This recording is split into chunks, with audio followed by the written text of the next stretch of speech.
No último vídeo que eu fiz, algumas pessoas me perguntaram se é normal o fundo imobiliário ficar no vermelho, negativo. Aparentemente, muitas pessoas compraram fundos imobiliários e agora eles estão no vermelho, ou seja, o fundo desvalorizou. E eu vou abrir aqui agora a carteira de investimentos desse canal para você ver uma coisa. E tá aqui, ó. Você repara que eu tenho KNCR11, XPML11, HGLG11, BTCI11 e repara aqui, ó, na variação. A grande maioria está no negativo, né? A gente tem aqui, por exemplo, o VISC11 menos 12%, a gente tem o XPML11 menos 5%, a gente só tem um positivo, que é o KNCR11, né, com uma variação positiva de 1,85, e aí algumas pessoas olham para isso aqui e ficam preocupadas, né? Vê tudo vermelho, poxa, tá perdendo dinheiro. E assim, eu entendo a preocupação das pessoas, principalmente de quem tá começando agora no mundo dos investimentos, né? Poxa, a pessoa separa um dinheiro ali todo mês suado para colocar nos fundos imobiliários e aí depois de um tempo ela vê que tá tudo no vermelho. Muitas pessoas ficam em pânico, acabam vendendo todos os fundos, né,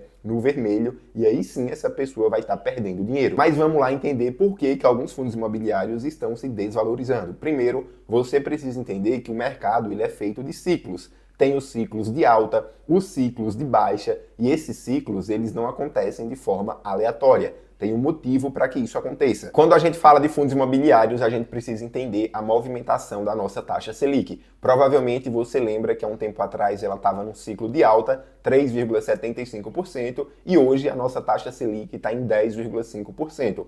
Com isso, o mercado ele fica dividido, né, na próxima movimentação da taxa. Será que vai subir? Será que vai diminuir? Será que vai se manter? E o Copom, que é o Comitê de Políticas Monetárias, ele se reúne a cada 45 dias para decidir o futuro da taxa Selic. Se vai aumentar, se vai haver cortes, se vai se manter. E aí o mercado fica de olho em alguns fatores, como por exemplo, como a nossa inflação está se comportando. Porque uma inflação pressionada, ela tende a pressionar a taxa Selic. Mas por quê? Porque a nossa taxa Selic ela é uma política monetária que visa justamente controlar a inflação. Então, quando a inflação está pressionada, é necessário um aumento na taxa Selic justamente para haver esse controle. Então, o mercado está de olho na inflação, o mercado está de olho também na valorização do dólar frente ao real, porque isso também pressiona a nossa inflação, tendo em vista que a maioria dos produtos que a gente consome são comprados em dólar, então se o dólar fica mais caro, consequentemente, o preço desses produtos aqui dentro também vão ficar mais caros. E eles também estão olhando para como que vai ficar o corte na taxa de juros lá nos Estados Unidos. O mercado lá acredita que vai haver cortes na taxa de juros e isso seria muito interessante para o Brasil, porque uma taxa de juros elevada lá nos Estados Unidos, isso afasta o capital estrangeiro daqui do Brasil. Poxa, quem é que vai querer investir aqui no Brasil com a taxa de juros lá nos Estados Unidos bem alta, né? Vale muito mais a pena para o investidor colocar o dinheiro dele lá nos Estados Unidos rendendo em dólar. Agora, se a taxa de juros lá nos Estados Unidos começa a cair e a nossa taxa de juros aqui no Brasil se mantém alta, essa diferença começa a se tornar atrativa para o investidor. E assim, economias emergentes, como a nossa aqui, né, se tornam chamariz para esses investidores. No mês de agosto, como a gente pode ver aqui, ó, teve uma deflação ao invés de uma inflação, ou seja, uma diminuição dos preços em 0,02, e isso automaticamente pode refletir em uma nova reunião do Copom, né? E com essa surpresa da deflação do mês de agosto, pode haver a possibilidade de uma manutenção da taxa Selic. E agora que você já entendeu por que a nossa taxa Selic está em patamares mais elevados, inclusive ela pode voltar a subir, vamos entender qual é a correlação entre essa taxa e a movimentação dos fundos imobiliários. Abrindo esse gráfico aqui, ó, você consegue ver o gráfico do IFIX, que é o índice que reúne os maiores fundos imobiliários da nossa bolsa, e aqui embaixo a gente tem o DI futuro, da taxa de juros futura de 2030, e aí você pode se perguntar, poxa, o que é que tem a ver a taxa futura?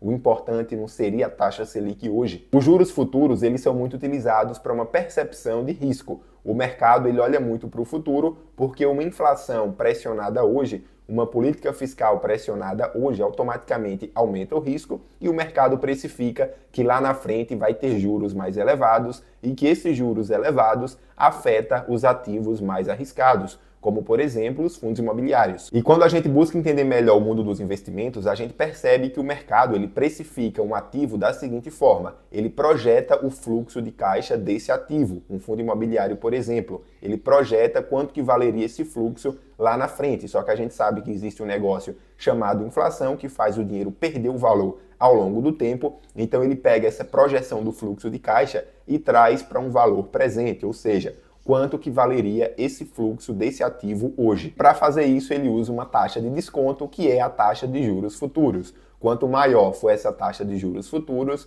maior vai ser o desconto e menor vai ser o valor presente do ativo. Quanto menor for o valor presente, mais os ativos de risco são precificados para baixo.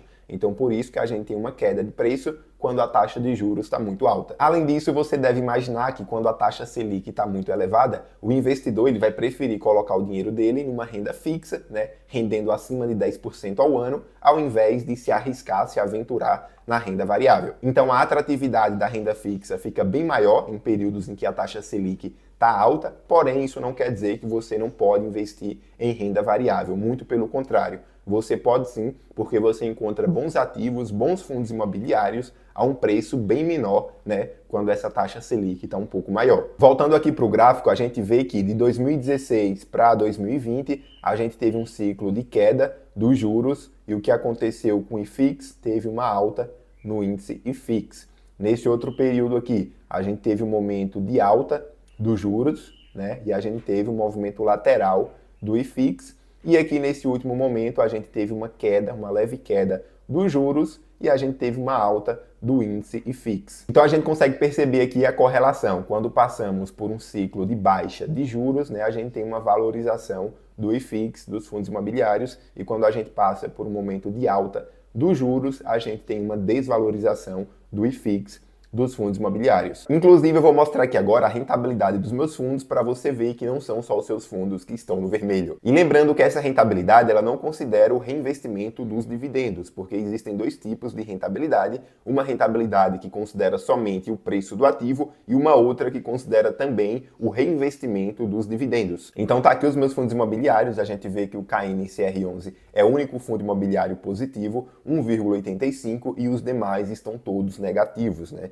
Eu tinha alguns fundos aqui que eles estavam bem positivos e agora estão negativos, né? Principalmente os fundos imobiliários de tijolo, que são os que mais sofrem com essa alta da Selic. Mas aí eu te pergunto, você deve se preocupar com essa desvalorização? E a resposta é não. Você deveria se preocupar se essa desvalorização fosse um problema específico, particular desse fundo. Aí sim você deveria analisar para ver o que é que está acontecendo. Agora, como é um ciclo natural que o mercado está passando, não tem por que você se assustar. E aí você tem duas opções. Ou você continua aportando, continua investindo, aproveitando inclusive que o preço dos ativos, né, está menor, ou você tem que rever a sua estratégia. Porque se você tem um perfil de investidor que não tolera ver essas variações, né, ver o fundo imobiliário se desvalorizando, talvez você deva adotar uma estratégia mais conservadora. Então analise os fundos que estão na sua carteira, se continua sendo um fundo diversificado, como é que está a vacância desse fundo, se tem muitos imóveis vazios, sem gerar renda. Analise todos os pontos dos seus fundos imobiliários e assim você chega na conclusão que está tudo ok e que essa desvalorização nada mais é do que uma movimentação natural do mercado. Busque sempre também dar uma analisada no relatório gerencial do fundo. Ah, Matheus, eu não tenho tempo. Você não precisa gastar muito tempo nisso, né? Não precisa ser uma vez na semana. A cada 3, 4 meses você vai lá e dá uma olhadinha no relatório gerencial dos seus fundos. E aí depois de um tempo, quando você entender como que funciona, você bate o olho ali e em 5 minutos você identifica se o fundo imobiliário está ok, está tudo certo. Agora me conta aí como é que estão os seus fundos imobiliários, se a maioria está no positivo, está no negativo. Deixa o like nesse vídeo porque isso ajuda o YouTube a compartilhar ele com mais pessoas. Inclusive faz com que o YouTube recomende meus próximos vídeos para você. Então deixa o like e se inscreva no canal. Um abraço e valeu!